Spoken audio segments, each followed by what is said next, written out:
Kita lanjut halaman 114. Tips agar pertumbuhan tinggi dari segi pemasaran, rancang produk atau pelayanan terbaik.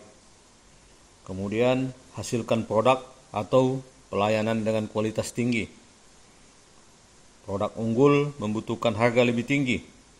Bangun distribusi efisien dan tim yang unggul.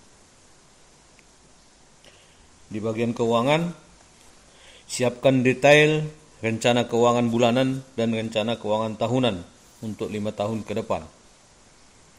Rencana keuangan ini disiapkan 1 tahunan ataupun bulanan sehingga terprediksi, terencana apa kegiatan-kegiatan yang akan berjalan selama 5 tahun. Kelola aset perusahaan, sumber daya keuangan, sumber daya dan kinerja operasional secara efektif agar ada efisiensi, penghematan biaya. Di bidang tips manajemen, bangun tim manajemen yang seimbang.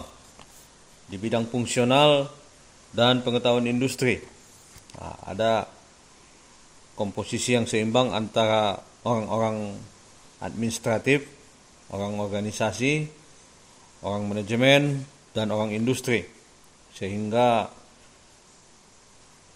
langkah itu sinkron, saling mendukung. Kemudian pengambilan keputusan dilakukan bersama.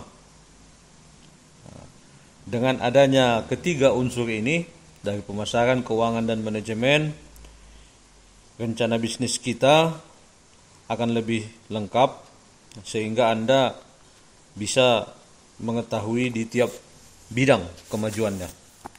Kemudian ada dauh kehidupan perusahaan, sampai dari perkembangan, dari mulai perkembangan dengan menyiapkan pendanaan, kemudian memulai pendanaan, tumbuh sebagai babak pertama, kemudian mulai ekspansi. Tahap likuiditas sudah baik, ini dianggap sebagai babak kedua. Kemudian menuju tahap kematangan, kemungkinan keluar. Artinya sudah ada pembangunan di tempat yang lain. Ini sudah bisa mendapat pinjaman bank, mengeluarkan surat utang, dan mengeluarkan saham. Inilah tingkatan dari kemajuan perusahaan ataupun evolusi ringkasnya, dari mulai tidak memiliki dana, menyiapkan pendanaan, sampai mendapat pinjaman dari bank ataupun mengeluarkan surat utang dan mengeluarkan saham kepada investor yang ingin berinvestasi di bidang usaha kita. Terima kasih. Halaman 116, pendanaan Ventura. Pembiayaan perusahaan dapat kita serap dari investor yang disebut dengan Ventura. Ada wirausahawan, ada investor, ada kapitalis Ventura, perantara. Ini akan mendapat porsi masing-masing. Misalnya pendanaan itu 23%, pondasi perusahaan sendiri 3%. Dari dana individu 13%, dari pensiunan 23%, dari asuransi 18%, lain-lainnya ada 20%. Jadi dana ini bisa kita serap dari berbagai sektor yang akan bisa kita pakai sebagai sumber modal. Kita di awal harus menetapkan tujuan pendanaan, sehingga dana yang kita serap ini bisa diatur sesuai dengan kebutuhannya. Kemudian kita meminta investasi kepada investor. Setelah membuat komitmen, mereka akan meriset, kemudian membicarakan pengaturan hasil. Setelah terdapat komitmen, berapa kali pengembalian, seperti halaman 117, ada yang 3 kali pengembalian atau 6 kali pengembalian. Ini dibuat dalam suatu perjanjian tertulis. Yang menjadi penilaian bagi para investor. Kemudian bisa dibuat komitmen-komitmen yang lain sehingga uang bisa digelontorkan, dicairkan sebagai modal awal. Jika prediksi keuntungan perusahaan 20%, tentu mereka sudah bisa menghitung berapa bagi hasilnya dan berapa cicilannya per tahun. Misalnya 2% per tahun sampai modal awal investasi bisa dikembalikan.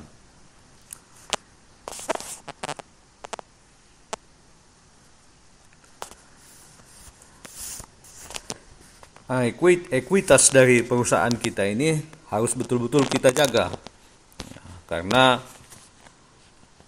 ekuitas ini adalah reputasi. Bagaimana investor percaya kepada kita kalau ekuitas kita itu tidak ada. Ekuitas di sini disebut sebagai adalah aset dikurang kewajiban, liabilitas. Tentu semakin bagus ekuitasnya, kepercayaan investor akan semakin baik. Demikian, terima kasih.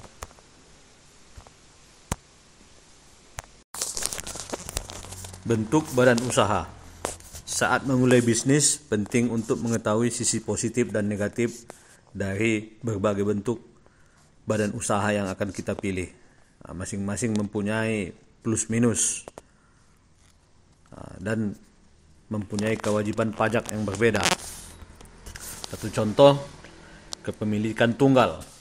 Kepemilikan tunggal ini tidak memisahkan mana aset pribadi, mana aset bisnis. Sehingga sangat sulit mengetahuinya dan beresiko apabila Anda dituntut perusahaan bisa akan menyita aset pribadi Anda. Apabila perusahaan Anda dituntut, aset pribadi Anda akan tersita. Kemudian ada yang kedua, PT, perusahaan terbatas. Ini adalah kebalikan dari kepemilikan tunggal.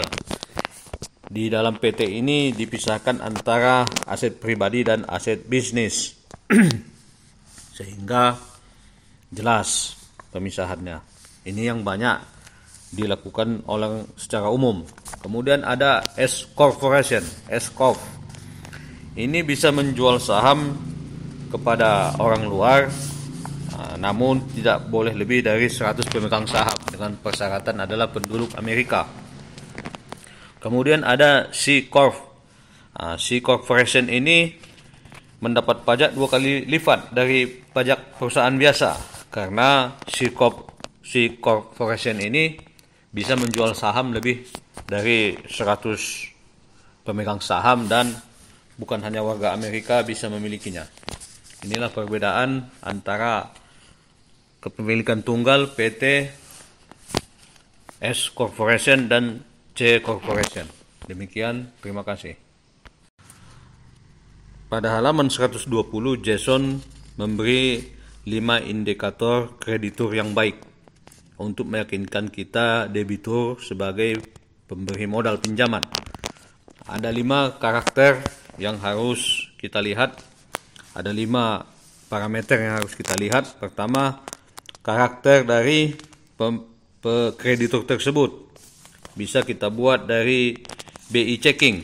Kita cek di Bank Indonesia bagaimana jadwal waktu pelunasannya, apakah sering terlambat ataupun tidak, tepat waktu ataupun tidak. Ini dilakukan dengan BI checking. Yang kedua, bisa kita lihat dari kemampuan dia melunasi pinjaman. Kita bisa melihatnya sudah berapa lama dia bekerja, sudah berapa lama perusahaan itu berjalan, sehingga kita yakin dia bisa melunasi pinjaman yang kita berikan. Yang ketiga, ada kapital modal. Bagaimana modal yang kita sertakan ini dicatatkan dalam suatu investasi mereka, sehingga kita yakin bahwa modal yang kita pinjamkan kepada mereka akan dikembalikan. Yang keempat ada jaminan kolateral.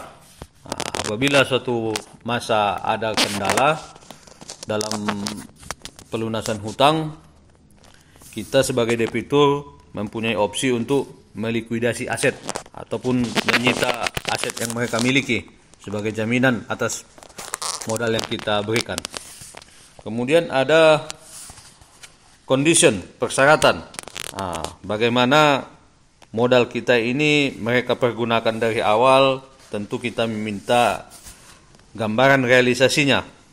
Bagaimana perencanaannya, penggunaannya, sehingga jelas dan fokus tujuannya. Dana yang kita pinjamkan ini tidak disalahgunakan ke sektor yang lain ataupun di luar bisnis yang terkait dengan langsung dengan perjanjian peminjaman modal tersebut. Jadi pertama tadi ada karakter dari kreditur, yang kedua bagaimana kapasitasnya, yang ketiga apakah kapital kita ini dicatatkan, yang keempat ada kolateral jaminan, yang kelima ada kondisi persyaratan, bagaimana tahap-tahap penggunaan modal yang kita pinjamkan. Demikian, terima kasih. Assalamualaikum warahmatullahi wabarakatuh.